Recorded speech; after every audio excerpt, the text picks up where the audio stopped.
How's it going, everyone? Matt Leighton, Shawn Battle. Welcome back to another episode of the Shawn and Matt Show. In today's video, we're going to be talking about what is on everyone's mind, and that is the coronavirus. Obviously, it's here in the United States. It is in Canada. It is around the world. It's causing quite the stir. Today is March the 6th. March the 5th. How is that going to affect the real estate market here in Arlington and here in the United States? A couple of quick stats.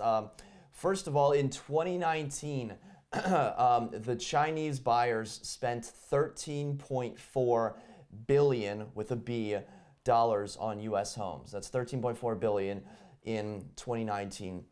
And in California alone, 34% of the foreign buyers were from China. Now, I don't want to single out China, but what I do want to say is that the Chinese and the Asian buyers, that they make up a large majority of those international purchases. So when, let's just call them international buyers, can't purchase homes in the United States, just touching on that point alone, that is going to cause, I believe, a significant shakeup in the market if you don't have $13.4 billion. What are your thoughts on that? Yeah, I think, we did see a trend last year of that international buyer moving that way as well.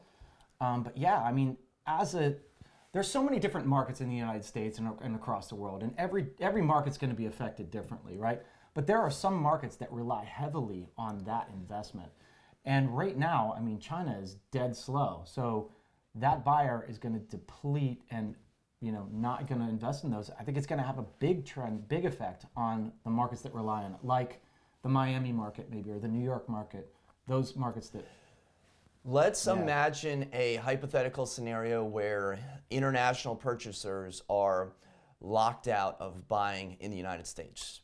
Doesn't matter the country, just international purchasers. Something has happened, international purchasers, like you have to be an American citizen. It's purely hypothetical. What do you think that would do to the home purchase market in the United States? Wouldn't that be a good thing? Because everyone in America is complaining about how expensive the market is, how people that don't even live in the homes that they purchase come in with international money, park their cash here. They don't spend money on the local businesses. They spend 11 and a half months out of the year in an international country. What do you think would happen if international buyers, purely hypothetical, were not allowed to buy houses in America? I mean, listen, I think, the prices would come down. Is that a good thing or a bad thing? Right now, if you're investing in a house and the price comes down, I think it's a bad thing, right? So if we don't have that push of investors, what about it is it a bad thing?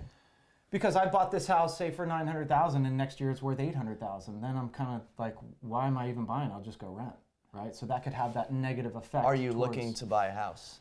I personally am looking to buy a house. Do you think you'd have more or less competition if international cash purchasers were not allowed to buy a property? I will have less competition, possibly, but I will also have less cash because the house that I purchased right now is harder.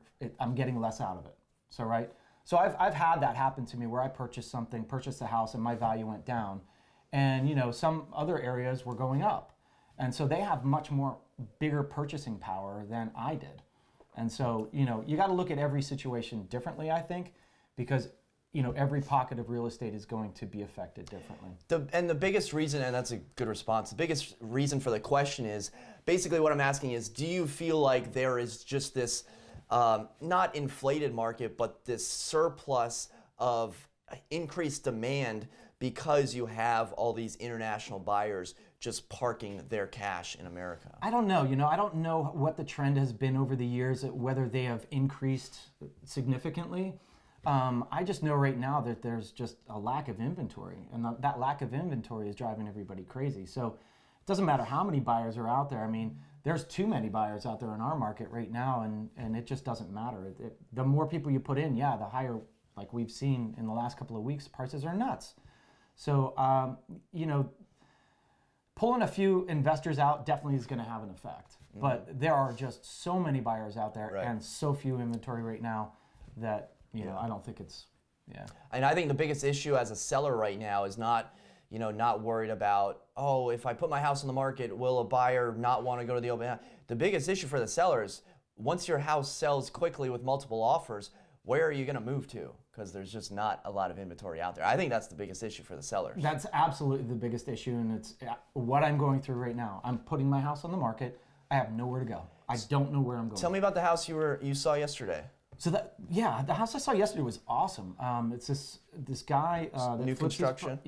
Well, it's not completely new. He's rehabbing the property, but he took it down to the brick, right? Not even the studs. Took it down to the brick and redid it. It was such a unique house. He's doing it like a contemporary feel to it. He's going to price it right around 137 in North Arlington. I thought it was. It was in a neighborhood that is North Arlington, but the weird thing is, the county line dips in for about 3 or 4 houses on that street, and it's actually Falls Church City. I'll put a map if you're watching on YouTube. It's not. I've never seen that before. I was like, so the crazy thing is, these 3 or 4 houses are going to go to Falls Church City schools, and everybody else in that neighborhood is going to go to the North Arlington schools. So crazy. The reason I'm asking, maybe you already know this, is because what is going to be the effect on new construction properties with the COVID? What do we call it? Do we call it coronavirus? Coronavirus or COVID-19? Yeah. Why? Can we just decide on any? So obviously supply chain, right? Yes. People are worried about trade, supply chain, delays, price increases. Now, in Arlington, it's not like we have these brand new subdivisions with like hundreds of homes like maybe you would find out west in Phoenix or Las Vegas. But, we still have new construction homes and we still have higher end price points. So what are your thoughts on the implications for new construction with this virus? Yeah, so I think that it really depends, just like everything else, how bad this thing gets. If it stays the way it is right now and it's kind of contained and we're not going to see a huge scary uptick in it, I think we'll be fine. If we get to a China standpoint and things get where no one's going anywhere and people aren't going to work, then naturally that's going to have a huge effect on the supply chain. So it really just depends on how quickly this virus spreads. And, the quicker it spreads and the more scary it becomes, the worse it's going to be for everything, the economy, the new builds, the supply, everything. Yeah. Right? Yeah. So, we're all kind of waiting to see how this thing spreads. And, at first I was like, oh, it's not even going to come here. It's over there. It's not going to come here. And then all of a sudden you're like, holy crap, it's here. And there's people dead in Washington. And so you see how quickly it spreads and how there was a guy, I was watching an interview last night that he was live and he has the coronavirus, and he was saying he felt like he just had a cold. So, and he was flying on a flight back, just felt like he had a cold, and then on the flight, all of a sudden he got this raging fever, 103 degrees. And so it kind of spikes out of nowhere. The effects of it are just like a cold, kind of not feeling that great, and then all of a sudden, just bam. So new construction, it really all depends on how long this thing will last.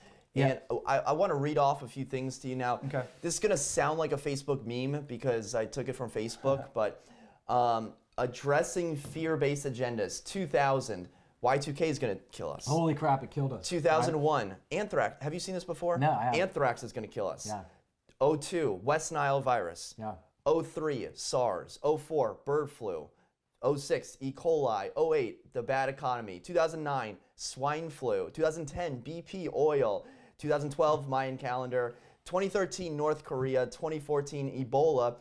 2015, ISIS. 2016, Zika. We haven't heard anything about Zika. And 2020, Corona. Fleet itself. Do you think this is going to change buyer behavior in Northern Virginia? In Northern Virginia, again, it depends on how bad it gets, but right now, no, absolutely not. We are seeing so many buyers. I'm going to show a place right now. It's Thursday? Yeah. 2 days on the market, already have a couple offers, and we have to have the offer in today. Has your buyer been concerned at all about the virus? Said one word about it? Not one word. So you do start thinking psychologically, okay, is this going to have an effect? I'm putting my house on the market. Will it have an effect? I really don't think it is. And, in the next 2 weeks, they're saying, all right, let's see how widespread this goes. But, I guess we'll find out in the next 2 weeks, but I don't think it's going to have an effect. Do you think we're going to be talking about this on April 1st? It's a month. not like we are right now. Yeah. I don't think so. I think it's going to get a little bit bigger. I mean, I'm hopeful that it doesn't take over. But whether it's the real estate market or the stock market, I think Warren Buffett said it.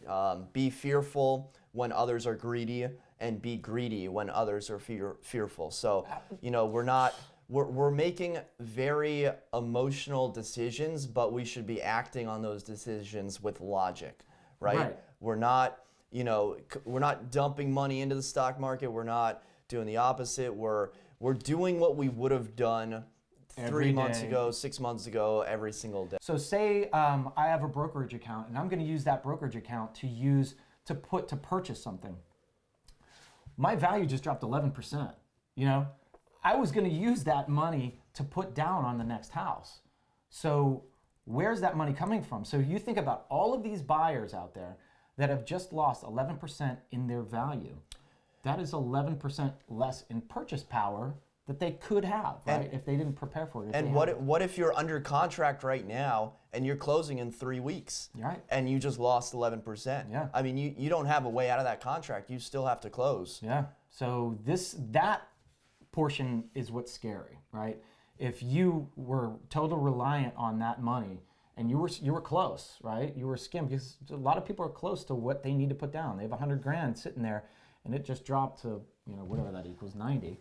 Then it hurts, right? Yeah. Well, I think the biggest similarities between the stock market and the real estate market is don't make short-term plays and don't try to time the market, right? You don't try to time the market, you're gonna get burned, and think long-term. Yep. So if we just wake up every single day, look at our brokerage account, look at it at 5 o'clock at night, you're gonna drive yourself insane. Guess like, what you're I gonna go haven't done crazy. in a week? Looked at my brokerage account. I'm not looking at it. I don't care. Why? Because you have a life. Because you've had to do things. And I'm still giving my broker the same amount of money every month. Doesn't matter. And you know what? He's going to invest when it's low. He's going to invest when it's high. And it's going to all even out in the end. And you're going to see a big increase in value. So just live life. Keep going. Now, let's get into, you want to talk about the interest rate change? Sure. Right? So the Fed just lowered, what's it called, the federal rate, whatever.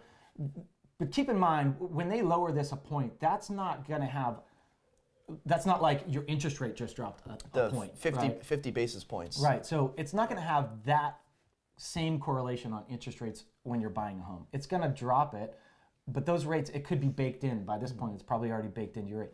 The rates are amazing right now, 3.5% or lower for a 30-year fixed, conforming loan. So that is now having the effect on the buyer saying, look at my buying power now. And so that in turn is going to spur the market and have people come back into the market and be able to purchase. Yeah. Right? Yeah. So you lost your 11% in your cash value, but now you're saving so much more in your monthly payment. Yeah. So that's going to spur the activity there. So just because this coronavirus is having the effect on certain things doesn't mean that it's always going to have that same effect on real estate. Really depends on how it's going to go. Yeah, there's obviously pros and cons. Like, some people are going to get fearful and not want to buy a property, and that's going to help out those that are looking to buy a property and that have maybe missed out on a couple. Because I know I'm working with a couple clients. We're submitting amazing offers, and we're just getting blown out of the water just because we have to compete with 10 or 20 other offers. Yeah. So hey, if you guys are fearful that it's going to in Arlington, if you're the DMV, if you're fearful that coronavirus is going to have a bad effect, don't buy, and let me and Matt represent our clients so we can help them buy and get a better deal. Love it. Well, for Shawn and myself, let us know what you think about the coronavirus and real estate market trends in the comment section below. And for Shawn and myself, thank you so much for watching. Until next time, we'll see you then. Take care.